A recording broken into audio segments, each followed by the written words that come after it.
had a wonderful weekend. Now, something comes up every now and then in our society, and especially the African society, and we find ourselves wanting it more and more often, and it is something that I have today. Now, this is Alkebulan. I don't know whether you've heard of a group called Alkebulan, and Brother Bandake is here with me. For the past 10 years, he's a spiritual leader, by the way, of the Alkebulan movement, and for the past 10 years, he has preached and breathed Africa. Listen to him and hear what he has to say, because he has such an encyclopedic knowledge about the African continent. And he has a lot of advice, he's given a lot of advice, and he is very positive as far as Africa is concerned. And the most important of all, the way we raise the next generation of Africans, especially here in Europe, or the Western world, in order to be proper Africans. He is the man, and you have to listen to him. Brother Bandaka, welcome to the program. Tenai Mwari, thanks for your very kind introduction. Yeah. And can I just say greetings? I bring greetings to you and to all the treasured listeners of Africa Speaks on Omega Live Radio, Omega Live TV. I'm so used to being on radio. So I bring greetings in the most precious, powerful, and bountiful name of our motherland, Alkebulan, Mama Africa, in the sacred spirits of our most gracious ancestors, and in a prayer for oneness, hope, and prosperity for all African people on the face of Mother Earth. Rumbidzo Kunamwari Africa, to the God of Africa be the glory. Tendai Mwari. Great. That's a great introduction to the program, and I think I got to learn those things. As far as Africa is concerned, there is a lot that we really got to bring down to us and bring ourselves into the African objective the way you are. Now, to start with, what is Alkebulan and what does it mean? The Alkebulan Revivalist Movement, which is the full name of our movement, was founded in 1987 as a liberation movement based upon an African-centered spiritual cultural philosophy called Alkebulan Livity. And Alkebulan Livity means living according to the divine teachings and traditions of our mother culture. And by mother culture, we mean the culture of Africa as bequeathed to us by our gracious ancestors. The word Alkebulan itself comes from which part of Africa? We don't know the exact origin, but through the teachings of one of our most erudite historians, Baba Yusuf Ben Yokyanan. We lost him. He left us to the realm of the ancestors a few years ago. It was from researching his works that he offered us the name Alkebulan as one of the oldest names on historical record, referring to the African continent, which means mother of creation. So when we came into being as a movement, we wanted a name that represented our land and our people and our history before we were invaded, conquered, and enslaved. So something that represented quintessential Africa before African humanity and African culture was contaminated by invaders and conquerors and enslavers and colonizers. Should I also say, let me just also add, because this is also very, very important in terms of the Constitution and the inspiration of the Alkebulan Revivalist movement, that we are also inspired by the philosophy of the most eminent prophet and king, His Excellency Marcus Messiah Garvey, the nationalist Pan-Africanist philosophy, and his spirit and mission child, the eminent prophet and king, Papa Omowale Malcolm X. Malcolm X. I like the way you get these people's names into perspective, and it's quite interesting. Of course, I've heard a lot about this movement, and I've done a bit of work, and we've spoken before at the Voice of Africa Radio. By the way, he used to do a program, or rather the movement used to have a program on Voice of Africa Radio a couple of years ago, and obviously the teachings of Marcus Garvey and all the other prominent Africans were always brought forward. And but the thing is the teachings and the words that's really going across how are you succeeding? Because when most Africans come to the Western world, it's survival. And with Africans themselves, if you go to Africa itself and you try the message across, again, it's survival. Yes. Most people either take it on board, like I've seen over here, said, okay, fine, we agree with that, but where is it leading us? What do you want to learn more about that? How do you go into bringing this into the Western schools, especially with the Africans, where most Africans are, or on events where Africans are, so that these teachings do not actually end with our generation, but the next generation? Well, Tendai Mwari, we are a liberation movement. By the way, the words Tendai Mwari, which you will hear me say from time to time, means be thankful unto God in the Shona language of Zimbabwe, which is the spiritual language of the Alkebulan revivalist movement. So we open speech and we close speech and we punctuate the power of the word with the words Tendai Mwari. So that means that when we speak as Africans, even albeit Africans who were taken away from the African continent, transgenerationally alienated from our traditions, our culture, our language was taken away from us, amongst other things. We are reclaiming the language symbolically by ensuring that the first word that comes out of our mouth when we speak is an African word, and not only is it an African word, but it's our African word giving praises unto the Creator in an African name, an African language. So I just want to explain that, because you're going to hear a lot of it. I will have to respond with Tendai Mwari. That's correct. We are a liberation movement, and as a liberation movement, our aim is to raise the consciousness of African people and inspire African people to join in the resistance against oppression and join in the fight for our total liberation, the glory of our Creator and ancestors, and the attainment of a much higher quality of human existence. So we measure success in terms of the longevity of our work, the depth and breadth of our achievements, being able to reach our people, bring the message to our people, inspire our people, encourage our people to engage in a program of work, engage in the fight, constructively engage in the fight for our liberation. So that's how we measure our success. The more we raise consciousness among our people, the more people we inspire, not just to join our movement, but to join the movement, the wider, global African movement for liberation. We measure success according to that. But when you look at it, because I'm more or less looking at it from the fact that it is not only stopping within the UK or within other Western countries, but it's also moving into Africa, where there is a lot of learning that is based on that, because most African institutions of education, of higher learning and so on, are basically based on most of the Western world's education.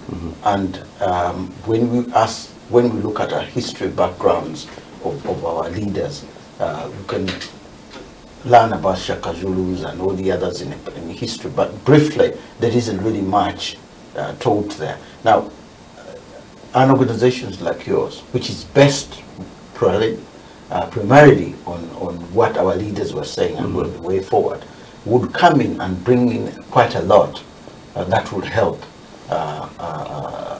change the education structure in Africa. I don't know whether you have that in mind. Oh, most certainly, indubitably. You know, Africa is our motherland. The foundation of the fight for liberation is in Africa itself. All right. When we talk about the liberation of African people, the liberation of African people fundamentally is about the liberation of the African continent. All right. And the restoration of the ownership and control of the African continent in the hands of its indigenous people, the sons and daughters of Africa. So that has to be our fundamental and central focus, liberating our motherland. And in order to liberate our motherland, we have to be about raising the consciousness of our people in the motherland. Now, I mean, there are organizations, groups, individuals on the African continent who are engaged in the same process. Yeah. And there's cross-pollination that takes place. We travel. I've been to the motherland, and I've met many people from the motherland in this country. I've met people from the motherland in America, I've met people from the motherland in the Caribbean, and we are able to engage with each other and enlighten each other in terms of our respective perspectives on the global movement for our liberation. And I'll share a little story with you. Okay. I was at Africa Liberation Day celebration some maybe 15 years ago now, and a brother came up to me, and I was speaking in a small group, among a small group of people, and this brother was standing on the periphery. Yeah. And he came up to me afterwards and sort of tentatively said, well, you know, can I greet you and introduce myself to you? And I said yes. And he began to tell me that he was from Tanzania. Yeah. And I think it was the University of Dar es Salaam that he attended. I'm pretty sure it was. Anyway, it was a university in Tanzania. And he shared with me that he knows me and the Alkebulan revivalist movement from a video that he saw at the University of Tanzania. I don't know if you've ever seen the video Christianity, Islam, or African Spirituality, which will set us free. It was a debate between a Christian representative, Muslim representative, and myself representing African spirituality. Unbeknownst to me and our movement, this video ended up at the University of Dar es Salaam in Tanzania. And this brother was at Africa Liberation Day in Birmingham from Tanzania and shared with us that he saw this video in Tanzania. I could probably say that one of the people that I believe probably took this video there is there's a brother who's been doing quite a lot in Tanzania. He did the African Cooperative.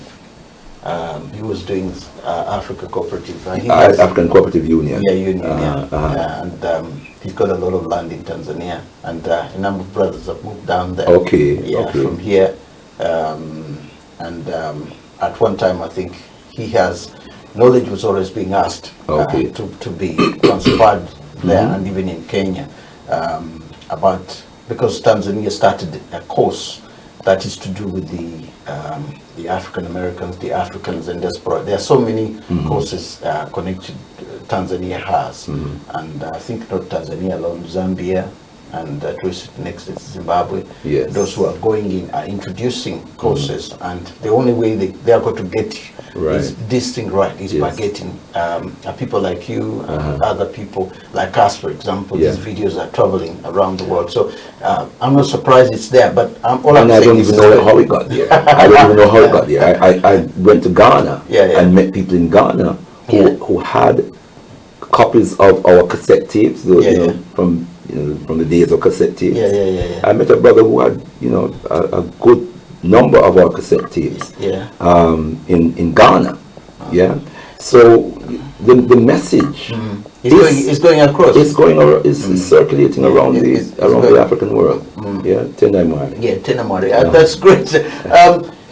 Now, in terms of other things that you try to do, that the movement is trying to do, other than looking at the past, Marcus Garvey and all the other leaders, the issue of, say for example, the African Parliament, if you remember, it used to sit every now and then here in the UK, and knowledge was being passed on. And I've remembered, I've met it, some people from Southern Sudan were actually listening to some of the knowledge that you're saying, but the thing is that there is something which is action, words without actions.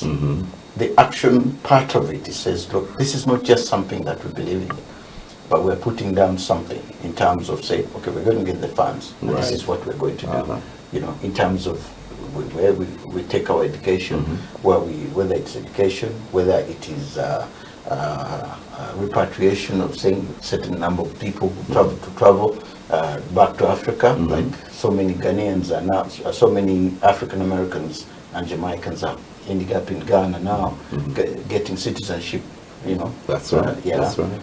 from the Ghanaian government and even in Gambia. But the action plan was said, okay, our ancestors went as slaves, but we need to move back to Africa. And this is what we're going to do. Alkebulan, has that got, is that in mind at all?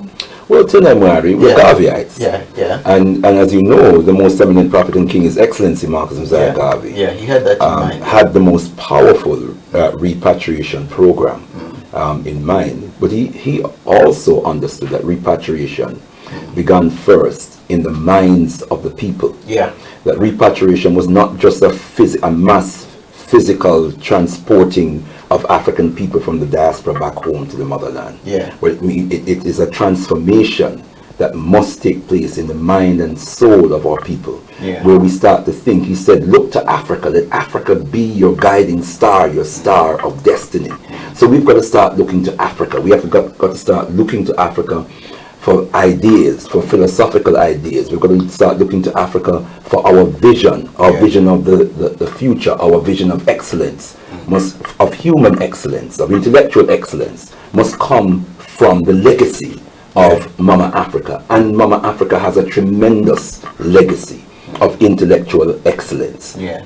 We are the first people. We are the first people of creation. Africa is the cradle of civilization, the womb of creation, and we are the first people to build schools and colleges and universities. We are the first people to use science and technology, astrology, astronomy, mathematics, language and communication.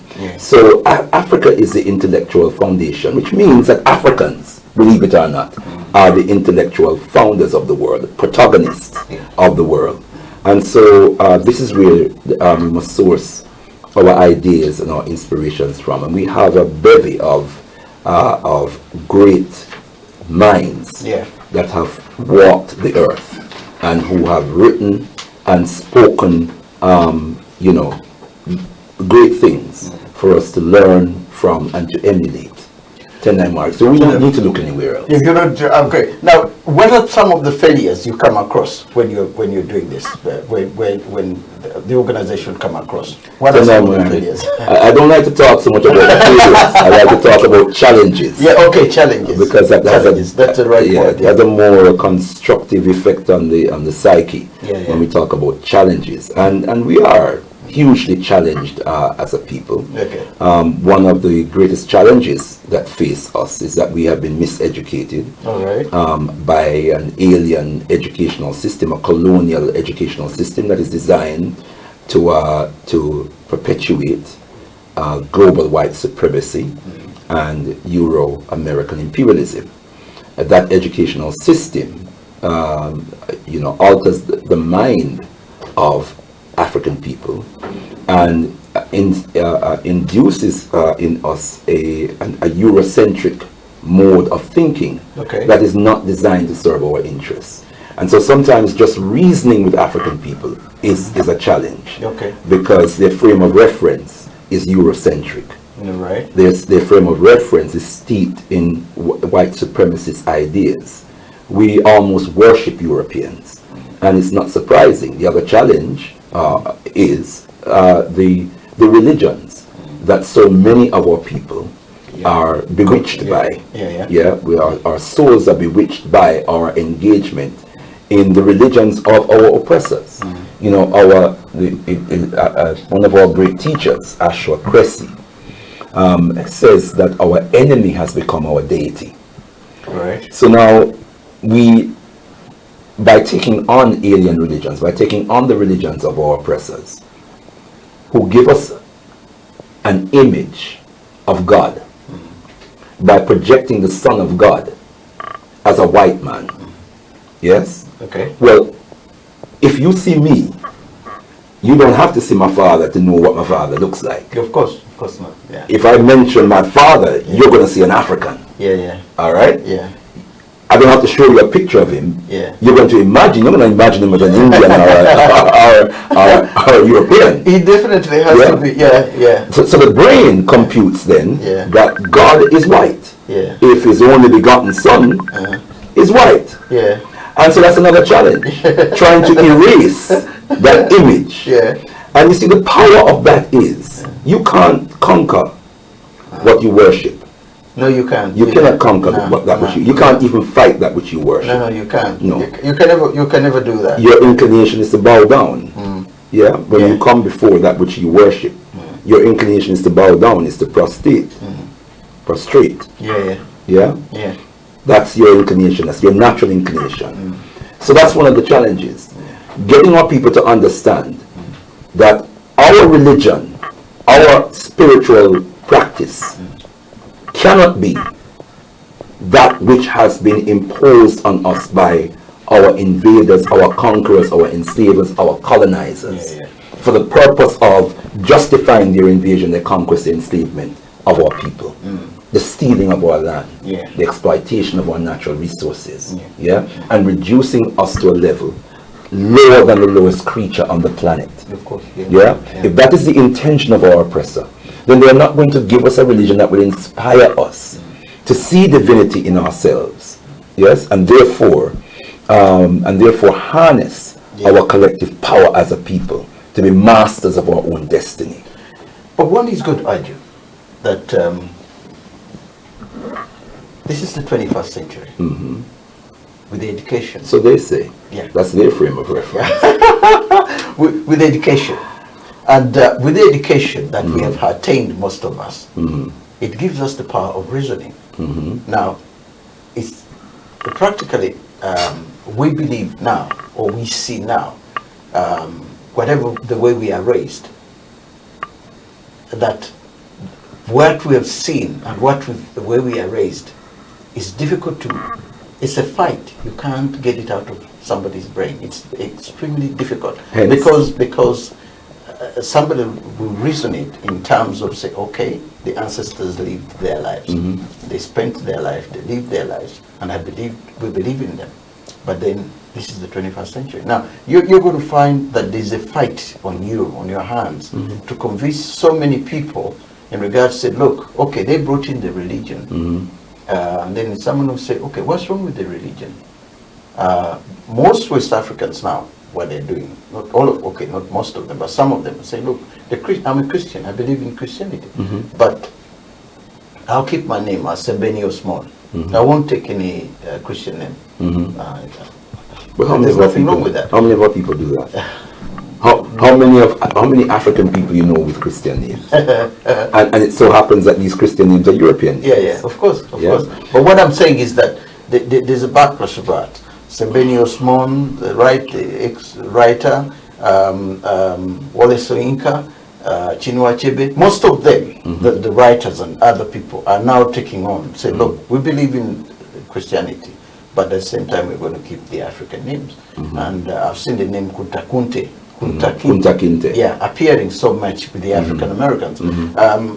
So there is that concept which is growing, and in future you said, okay, I believe in that, but I won't take that. And even with the Muslims now, the similar thing is happening. You don't need to be called Muhammad to be a Muslim. You can still be a Muslim without having taken on a Muslim name. Well, why don't you still remain an African? Well, why don't we take it one huge step further forward and say we don't need to pray the way our oppressors pray in order to be holy. Oh okay. Yeah, well, we can pray the way our ancestors prayed before they were conquered and enslaved. And still be in the favor of Mwari Nyakusika, God the creator of the universe, or Nzambi, or Nkulunkulu. All these are names of the creator. We long before Europeans invaded us and conquered us, we were praising the creator of the universe. But we use our African modalities so to do. We use our African wisdom, our African spiritual insight so to do. We understood that we as African people were by nature divine because we were of a divine creator. You see, my son has my traits. Yeah, yeah, yeah. Isn't that right? Yeah, it's right. So if we are created by a divine creator, then the essence of our nature of being is divine. Yeah, yeah. We understood this since time immemorial. That's why so many African names allude to the creator. Yeah, yeah, yeah. Yes? Yeah, yeah, yeah. My name is Mandlankosi. I was given that name. It means power of God. So many African names. Okay. What about Bandaka then? Bandaka. Yeah. Bandaka is a place in the center of the Congo, almost in the center of the Congo, and that's a name that I took as a prayer and a meditation, that the spirit of myself and my family and my descendants will return to the center of the African continent. Okay. It's a symbolic way of saying that we have returned in spirit. Right, right. Reconnecting with our African root from the center, which is the Congo. Yes, and that was inspired. What a good collection. And that was inspired by a study I was doing at the time on Papa Patrice Lumumba. Oh, Lumumba, yeah. Which moved me to tears when I studied Lumumba first and realized the commitment of the man, the courage of the man, the vision of the man. Yeah, yeah, he had such a great vision. Yeah, he did. Yeah, and what Africa could have been and would have been had he remained alive, had they allowed him to remain alive and to link with the likes of Osagyefo Kwame Nkrumah, which that link had already been forged. If that was allowed to blossom in the interest of the people of Africa, Africa would be the #1 superpower in the world today. Nobody could touch us. Because they had the idea, they had the ideas, and they had the knowledge. They had the ideas, and they had a way forward in their thinking. Absolutely. In the sense that they had what would be the best for the continent. Anyway, now a couple of years ago, I was doing a bit of research, and somebody you went to school with, I've always wanted to ask you this question, came up with a documentary that he wanted to do, and I centered with him. We spoke briefly, and I spoke to you briefly, and they wanted to highlight in some of the movements, and obviously because he had known you, he was at school with you, and he said, look, he asked me to approach you and say, look, let's do a documentary, and that documentary, and I felt at the time that documentary would highlight the movement, and you also highlighted not just you, but the entire Alkebulan revival. You turned it down. I said, look, not documentary, but when I spoke to one of your colleagues, he said, no. The point was that the BBC didn't have good intentions in doing that program. The intention was for themselves. The intention was I said, no, hang on a minute. I view it from a different way. Because if you go to the Western media, was it BBC or was it Channel 4? It was Channel 4. I thought it was Channel 4. It was Channel 4, sorry about that, It was Channel 4. But the guy was working for BBC. That's why I remembered the BBC. Okay. He was working for BBC, but he was doing privately. The documentary. The documentary was meant to go to Channel 4. Yeah. And okay, you turned it down. And then I said, well, it was sort of highlighting the movement, and could have sold, could have been like a kind of publicity that most other Africans would have got used to. But anyway, I never went beyond that.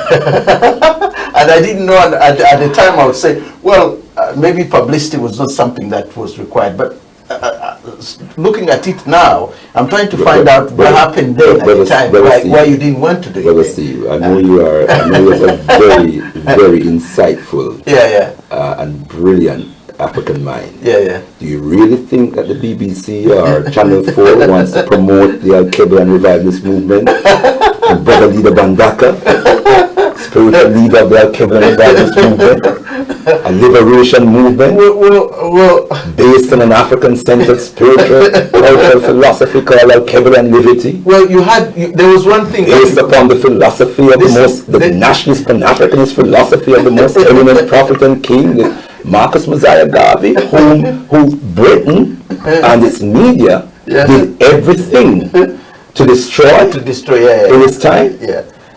You really think they really want this? Is what I had in mind.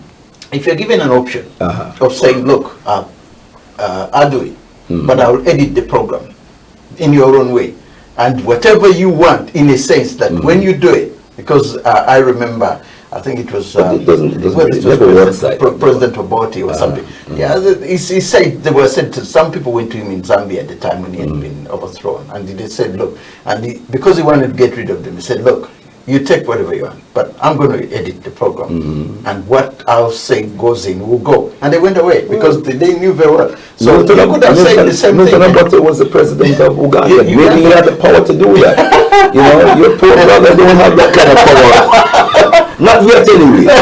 You know, and I didn't perceive. Well, suffice to say that something like that we would not, as an organization, have looked at lightly. And when you say that I turned it down, I don't have that power in the Alkebulan revivalist movement, albeit that I'm the spiritual leader. I certainly would have a view, I would certainly have an opinion, but you can guarantee that that was put to the leadership, and we discussed it thoroughly.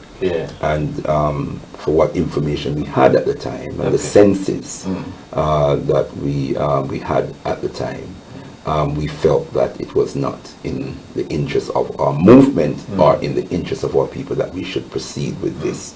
We never did feel that whatever that individual, however sincere that individual may have been, that individual was representing an organization called Channel 4. And we've seen documentaries, we've seen how Channel 4 misrepresents African people, and the BBC is even worse. And, you know, we were not going to put ourselves into that sort of position. Arena, and then, you know. And we had been in situations before where the BBC had filmed debates that we had, BBC Channel 4 had, and elements from the BBC had filmed debates or situations that we had been in, and where we had made powerful representation, and when the program went out, we were edited out of the... You're joking! Absolutely. Absolutely. So, you know, I mean, why all of a sudden... they actually searched to find me. They searched to find you? They searched to find me and spent money. Right? This is a person I went to college with. All right? And it's a European person I went to college. He's a white guy, He's a white guy, And he has pictures of you, by the way, with him at school, At college, at college, I was 18, 19 at college. somewhere, I think I did some good things. The thing is, my biggest thing was, or rather I should say, what the whole interest was all about is that his main interest in the whole thing, in the fact that he looks at you more like a brother than anything else, despite the fact that he's a white brother. And he was saying, look, I played with him, we had wonderful time at school. Maybe a friend. Maybe a friend at the time. And all I want is to bring back the kind of friendship that we had, and but then also learn more about the whole thing. And I told him one day, I said, look, you want to write a book about him? This is the whole idea, and then maybe criticize him or something. He's probably seen already through you, and maybe that's the reason why he's not. And then as I said, his intentions may well have been good. But he was working on behalf of an institution. Whose record for misrepresenting African people is well documented, and as a movement, we were not going to take that chance. I can understand that. When it comes now to achievements, because as an organization, when you look at the backgrounds, when you look at areas where you've been, especially in the African continent, look at the achievements that the organization has done in terms of not just education, in terms of being informative to most Africans, because after a number of times somebody listened to you a radio show, and you, of course, you are talking about Rwanda. You're talking about another African country where you've been, and you had seen a lot of improvement onto the continent, and so on and so forth. And that in itself is something which to that person was a big achievement, and even recommended. Say, hey, listen to these brothers talking. So when you look at the achievements you've achieved so far, not just you as an individual, but as an organization as a whole, how do you look at them and say, oh, this is it, we aim to go a step further by doing ABCD furthermore? Well, Tendai Moyari, I think that we have been successful to a significant degree. Yeah. I'm not saying that we have totally accomplished what we have set out to do, because there's always room for improvement. Yeah, of course. And we're not a liberated people, and we are a liberated movement. Yeah. We aim to make our contribution to free the entire African continent and every single African on the planet. So if there are 2 billion Africans on the planet, for example, we want every single African son and daughter free from European or Arab oppression. We're a long way away from that. So that our job in the meantime is to raise consciousness. Our job in the meantime is to reconnect our people with our motherland, with our mother culture. Our job is to rescue and reconstruct African history, or to play our part in the process of rescuing and reconstructing African history and African culture and African spiritual traditions, and reconnecting our people with the same, so that our people will become comfortable in the knowledge of who they are. And we have done, our program include as a spiritual movement, we have a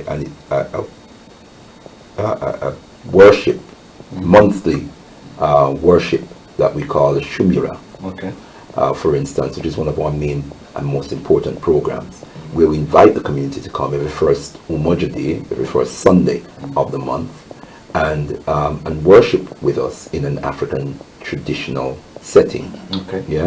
So it's African traditional worship first Sunday of the month, to open up the each month, so that we reorientate ourselves, reground ourselves in our African spiritual traditions. And we also have something we call life cycle blessings, which is blessing our people at different stages of the life cycle, or the rites of passage. We have ceremony of blessings for each rite of passage, so that we have naming ceremonies for babies who are born. We have a initiation rites of passage program, and initiation ceremony for young people. So young men coming into manhood, young women coming into womanhood. We have marriage ceremonies. Marriage ceremonies as well? Yeah, we do marriage ceremonies. So we've done several marriage ceremonies in our community. Are those recognized by the law? Or do they have to do them and then you have to go to the law to get the certificate? We have to go to the law to get the certificate, to certificate the marriage. But most importantly, the marriage takes place before the African shrine. And it's sanctified by the spiritual essence of the African shrine, and by the presence of the African community as it was in our history, as it is in African tradition. A ceremony presided over by the elders, and substantiated by the community, the presence of the community, that pours its blessing on that baby, or pours its blessing on that young man or that young woman, or pours its blessing on the couple that are being joined in divine conjugal union.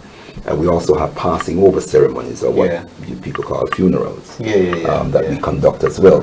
Oh, you do that? Oh, yes, we do passing over ceremonies. So these ceremonies are very powerful ceremonies, and it enables us to connect with the community, and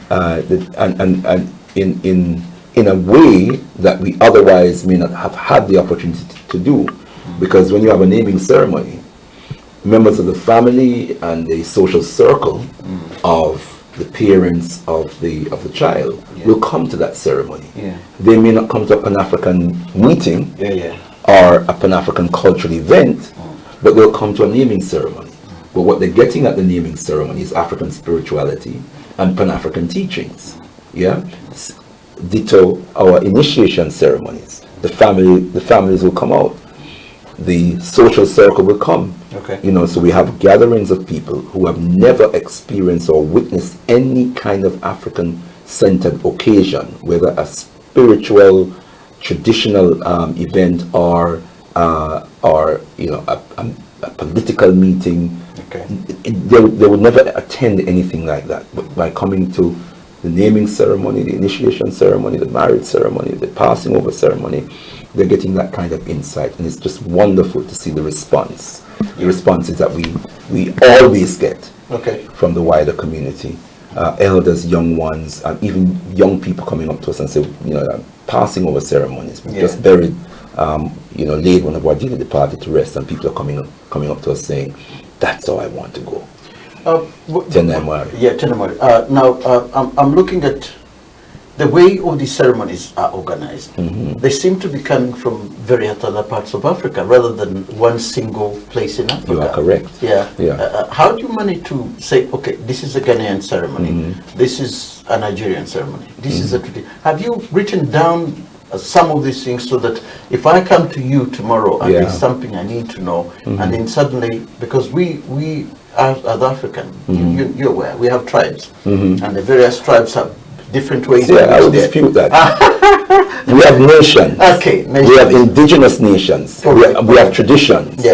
But not tribes. If you don't mind me saying. That's the white man's word. He never refers to his nations. You see, when he has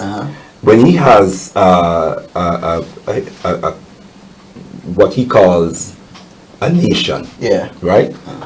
He doesn't use the term tribe. See this so-called United Kingdom. Is a union of nations. Of course it is. Put that concept or that construct in Africa, and those nations become tribes. Something called tribes. Because the word tribe has negative connotations. So somehow a tribe it carries connotations that presume that these people are something less than intelligent human beings. Really? That's what it means. So I don't use that word tribe. These are nations. Nations. The key thing I was trying to get at anyway in mentioning the nations, it is the fact that we do have different cultures that govern us in a way. I grew up in a culture which, for example, something in another culture would have been an abomination of something. But in my culture, it seems as if it's normal. But the other culture has it in a different way. Now, if you're combining the cultures, and these cultures are such, I'll give you an example. During the naming ceremony, an elder gets the baby, raises the baby, and mentions the baby's name. And that is, mentions the baby's name to give this child a name, and the name is given, and all the father, all the where there isn't an elder in the house, any other person who is older could do that, a mother, for example. But in most cases, the grandfather is there. Then they pick the names as the past grandfathers or ancestors who have gone. They pick the name that hasn't been named, and then it goes like that. Now you go to another tribe, and it's the women only who actually go to another tradition. Another tradition, and it's, you find that this time around, the men give the women the names, and the women have to stand there, just like during childbirth. Men are not even allowed to be there when the child is born. They're only told that the child is coming to the world, and so the naming ceremony. Some naming ceremonies don't involve women; it involves the men. So there are various other kind of ceremonies which are different from one end to another. Now you've combined all of them together, from Ghana, from Liberia, from Sierra Leone, from Senegal, and maybe even from Uganda. And you've combined all of them, And don't you see that that has some kind of implication to someone else who comes from another nation, as you say, from Uganda, for example? In my nation, we think it shouldn't really be allowed. You know, we have a great African scholar, an anthropologist, paleontologist. Okay, I haven't said that right. And linguist by the name of Cheikh Anta Diop. Okay, Cheikh Anta Diop from Senegal. Yeah. Paleontologist. I said it incorrectly. Paleontologist. All right. An anthropologist and linguist. Wrote a book called The Cultural Unity of Black Africa. Mm-hmm. Where I'll go and find it. He ventured to demonstrate the cultural thread that runs through the African continent, the various traditions of the African continent, showing that in essence, Africa, we can speak of Africa as a macro culture. Yes? Okay. With various expressions of that macro culture, but there are commonalities. There are various outward expressions, but there are commonalities in terms of the values, in terms of the principles, and even in terms of some of the practices. All right. Yeah? All right. Okay.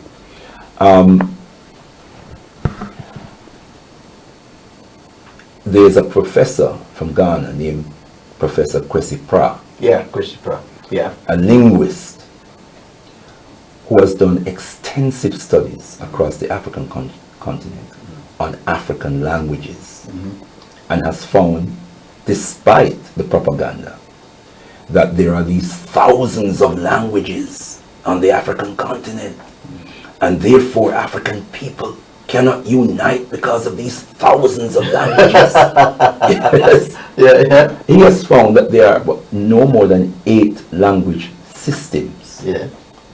Everything else, everything is a dialect within the 8 language systems of the African continent. Continent, yeah. Yeah, and he is able to demonstrate how even these 8 language systems, how they connect and how they interrelate.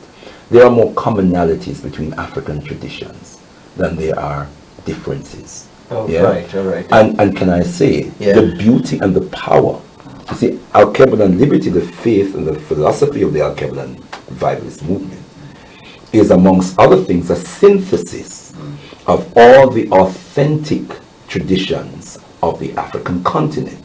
Yeah? All that we can have the pleasure of studying and learning, we factor into how we express our Africanness. Because bear in mind, we are Africans who were taken away from the African continent over hundreds of years. Over 400 years ago. Yeah. And so we retained vital elements of our culture in our everyday lives, even in the way we practice Christianity. Of course. Yeah? You can see elements of African spirituality in that. Those of us who come into the consciousness of our Africanness and begin to reconnect with our culture and our spiritual traditions, draw teachings and draw elements from all over the African continent. We're trying to piece back together that which was taken away from us.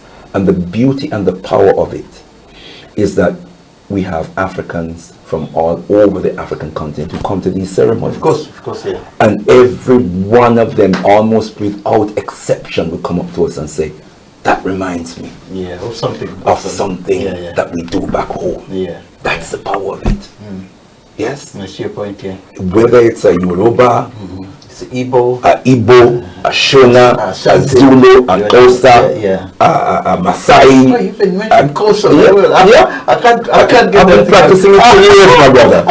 I just love my culture. My culture. And brother, if it's Xhosa, I'm going to try and say Xhosa. And I'm going to say it until I perfect it. Okay, that's great. Yeah. And that's the power of it, my brother. That's the power of it. Yeah. And we must do that more. Of course. Because in so doing, in small ways, we are uniting the African continent. Yeah, I agree and with you, in man. our unity, there lies our strength. Yeah. When we unite that African continent, there is no force on earth That can beat us. that can defeat us. Okay, there's something. That's what the enemy fears. Yeah. So that's why they focus on the differences, the thousands of languages, and the this and the that. The language systems are going to tell us it's 3 million languages. Yeah. So it looks impossible. Yeah, it's very possible. We're even discussing that Swahili should actually be an African language that could be spoken, because it's spoken in more than 6 or 7 East African countries, and now it's going into South Africa. Uganda, Tanzania, Somalia, Kenya, I mean, even the Congo, parts of the Congo, Rwanda. In Angola as well, there's a tribe called Baswahili. I couldn't believe it. Yes. They came all the way. So, Zambia, even in Zimbabwe. There are elements of Swahili. As far down as Zimbabwe. That language could come. Now, I got something here which I got from a Ghanaian, a friend of mine who lives in Ghana. And there's a white man who was accepted in Ghana as an African. Now, this guy did research, and he did his blood quotation. He was what they do, the ancestors. He went and did his ancestral blood, and he discovered that actually he comes from a group, a Ghanaian group, because when there is this what they call ancestral, where they can check your blood, and we went and did a lot of research in America, and he discovered that he actually is a descendant of slaves, and he was his parents on both his mother and his father's side. There is black blood in the family. Then suddenly he realized that part of his name was also that, although the white skin came in and all that. So in the end, he emigrated to Ghana. The Ashanti took him on as one of their sons, and is now an Ashanti man, a white Ashanti man. Now, if a person comes like that and joins you, Alkebulan movement, and said, look, listen, I'm an African, regardless of my color. Are you guys going to accept him? As these Ashanti people accepted this man, and he's now in Ghana enjoying himself as you tell them you know what I find very interesting? Is that oftentimes when African people do these DNA tests or these genetic profiling, they always end up learning about their their connection with Lithuania or somewhere in the more regions of Europe. And then when Europeans do the test, they find that they belong to the Ashanti people or the Zulu people. Isn't that interesting? It is. I find that very interesting, my brother. But the thing is, to what extent are we in control of these processes? Okay. And that's, I think, what defeats the African far too often. That much of what we put our faith in are not ideas that we have designed. You see, part of the definition of power is the capacity to define reality. Wade Noble's one of our great warrior scholars, a social psychologist, and I believe he's a clinical psychologist as well, says that power is the capacity to define reality and have others respond to your definition as if it was their own.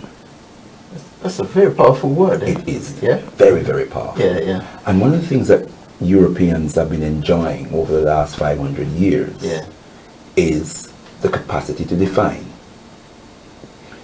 And we have gone along with it. Okay, we believe in it without even having any. Absolutely. Yeah.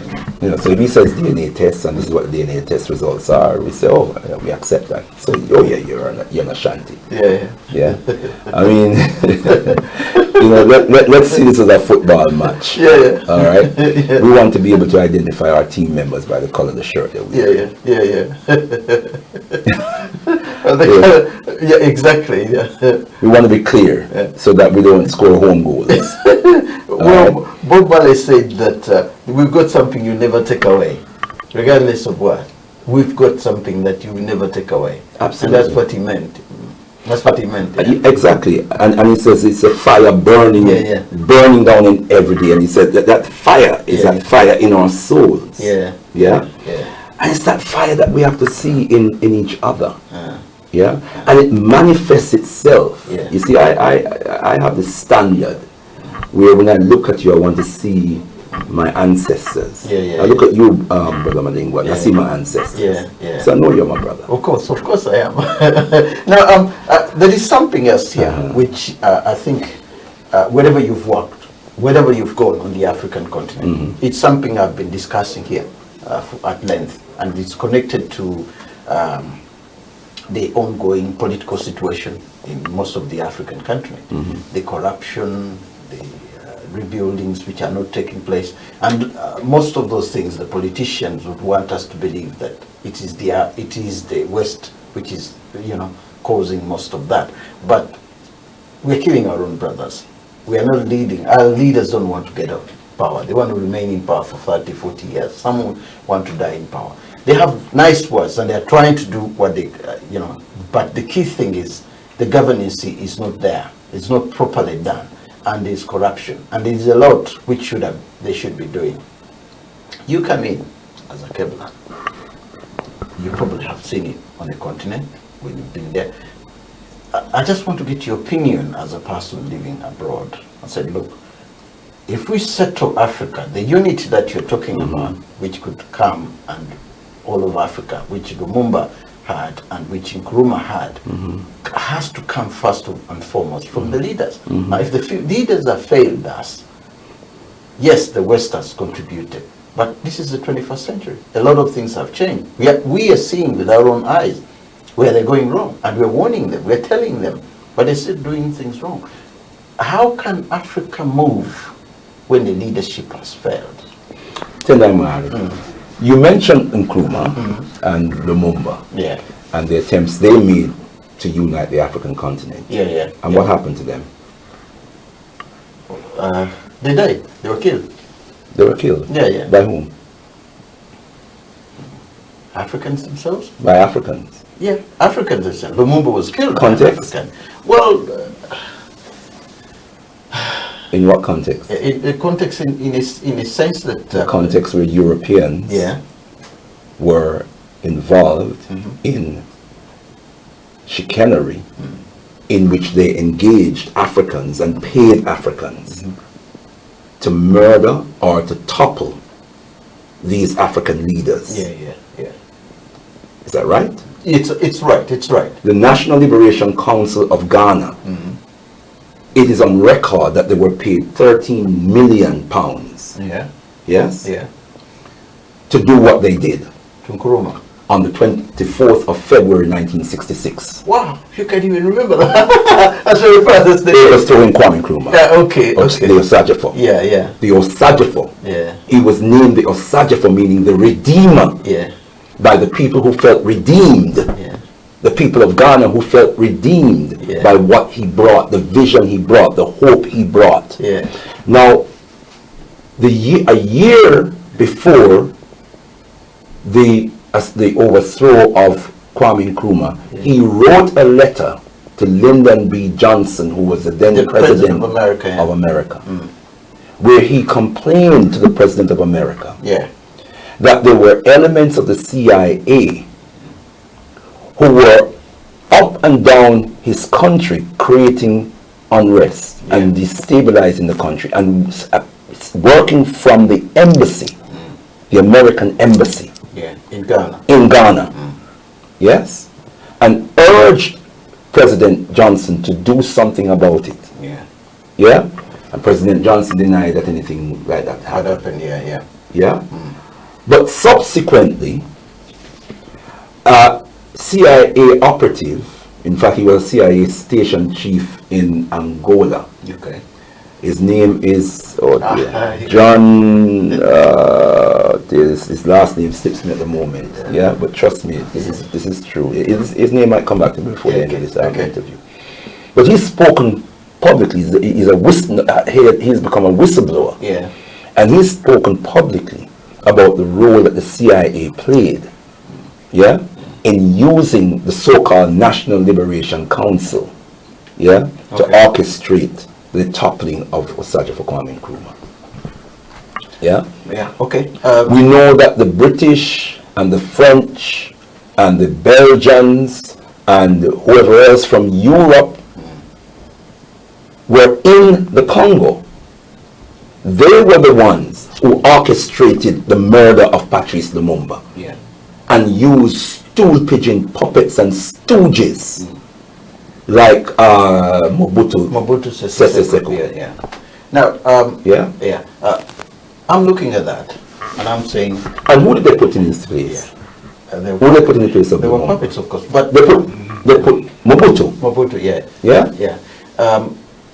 There's one thing here which I can see. At the time, the West was more or less looking at more, of course, puppets, allies, as far as, because there was a Cold War going on between Russia and obviously the West. They were more or less looking at that. If we have the African minerals, if we have people who are behind us.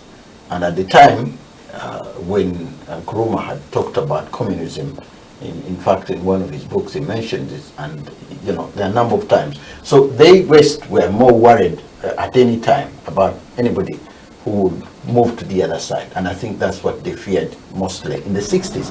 Now, the difference right now is that the Cold War is over. I'm aware that that's the pretext that they used. Yes. The Cold War is over now. No, I'm aware.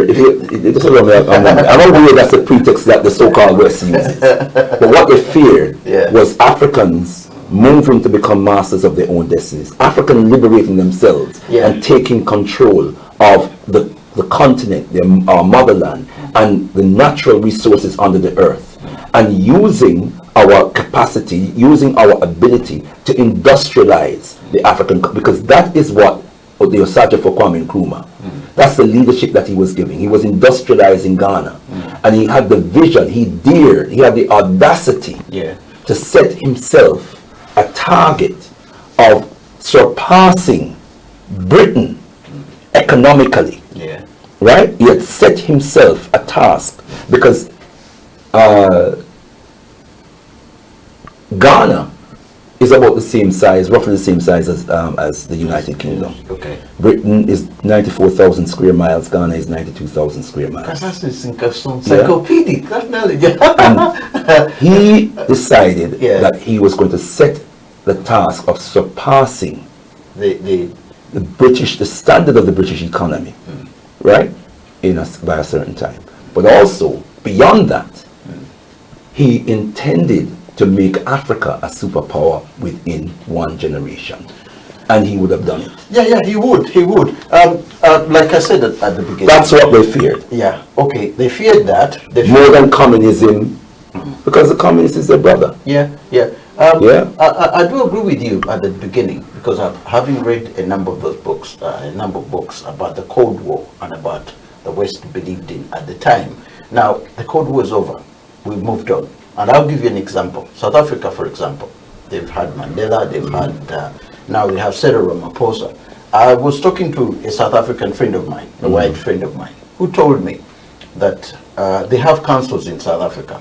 And what the West did, what they did in the West, because the economy of South Africa, regardless of what, as soon as the black South Africans came into power, things which they, as white people, had done, even now in the past 20 years, ever since the black people came into power, there are a number of things which haven't been done, which, as far as they were concerned, they had done most of this. They built hospitals, they built roads, they built a lot of things in South Africa.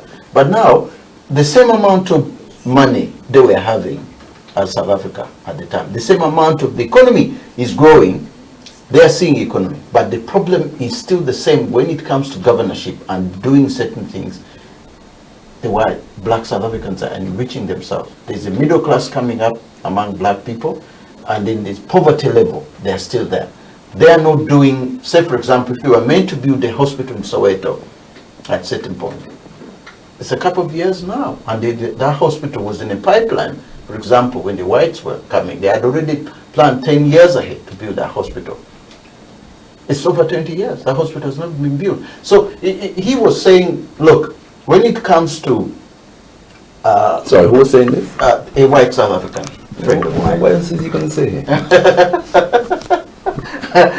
No, the point he was trying to tell me is that when it comes to governorship, our own governorship as Africans, the way we govern ourselves, and the way we have that feeling against others. Who is the government of South Africa?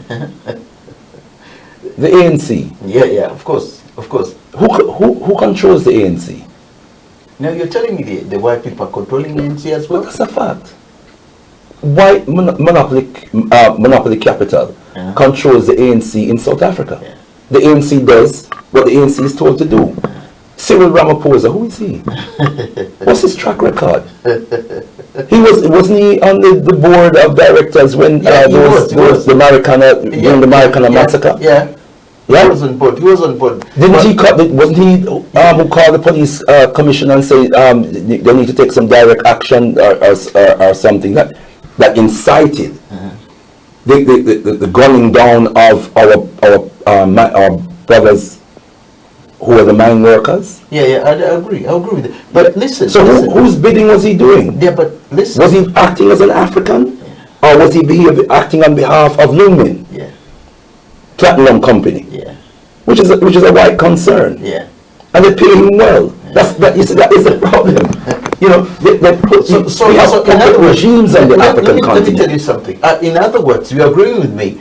When we say that our own people, because to me, context is everything, brother. Yeah. Context is everything. Yeah.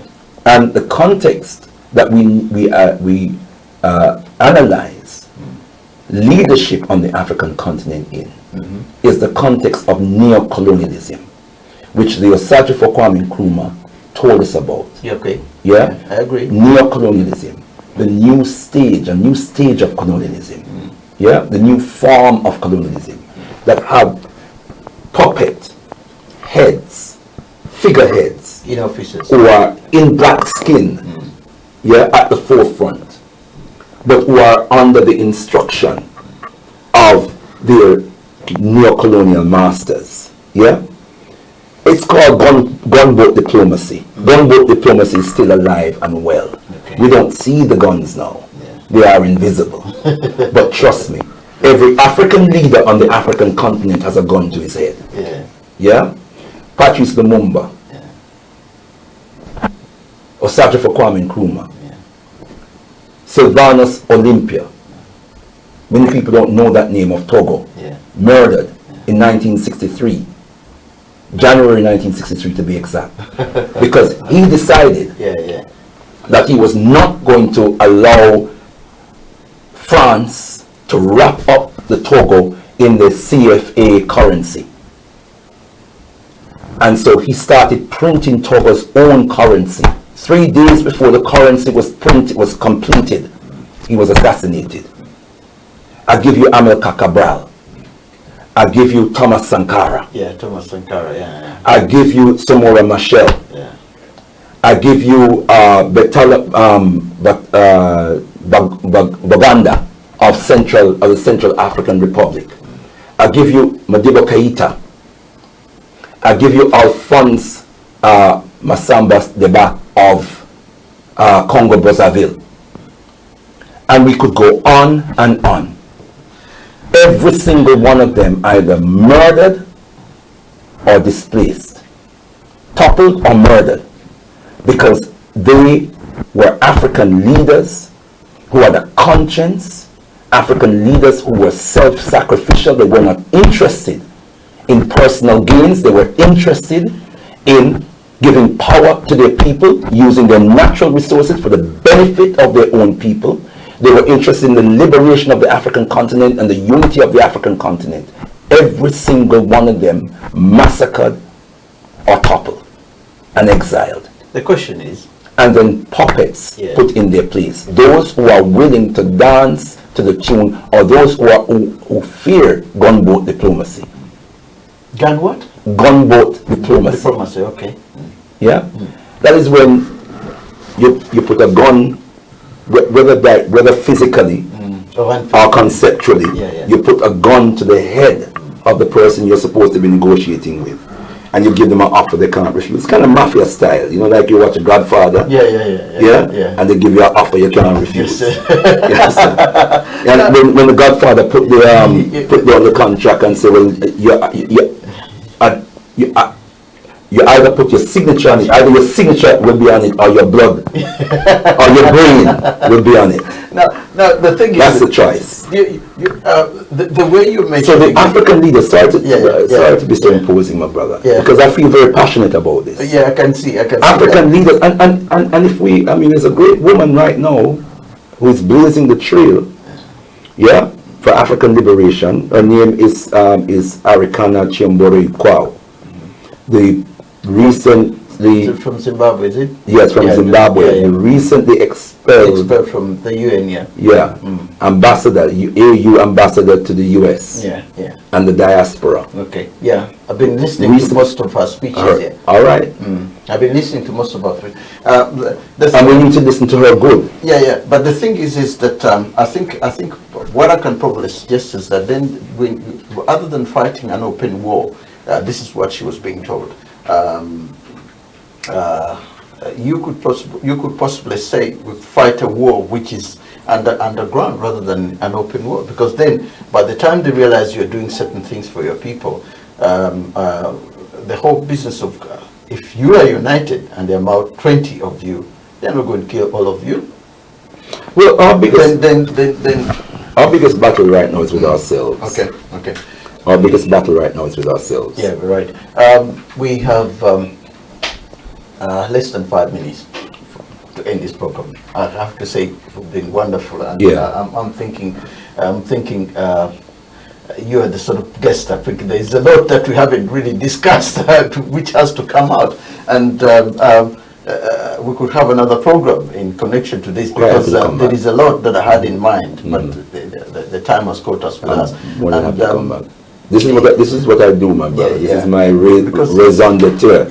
Because my reason for being, my brother.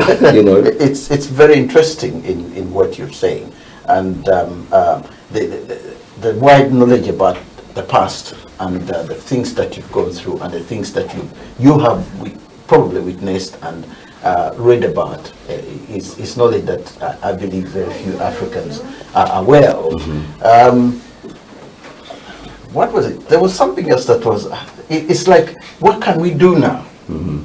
If you can, maybe some that if all this is happening and there's very little we can do, is there anything? There's a lot we can do, my brother. We need to study the life and the legacy of the most eminent prophet and king, His Excellency Marcus Messiah Garvey, and see some of the wonders that he performed, and some of the wonders he inspired us to perform. We didn't know we were capable of doing the things that we did in the 1920s and the 1930s, and we can do it again.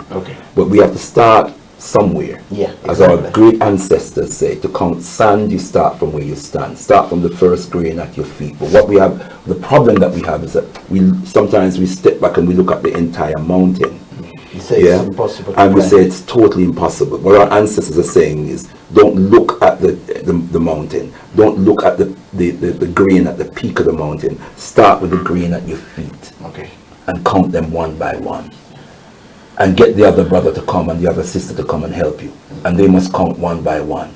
If 2 billion Africans around the world are counting grains of sand, then we can count billions of grain.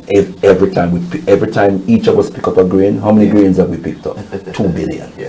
That's great. I think we have to end there. I have to say, I want to thank you very, very much for the knowledge my that honor. you brought and to our viewers. I do hope that you've learned a lot from Brother Bandaka. Thank you once again for coming to the program. And I look forward to the next edition of Africa Speaks. Thank you very much, and may God bless you. Tenamare. Tenamare. That has to be a word.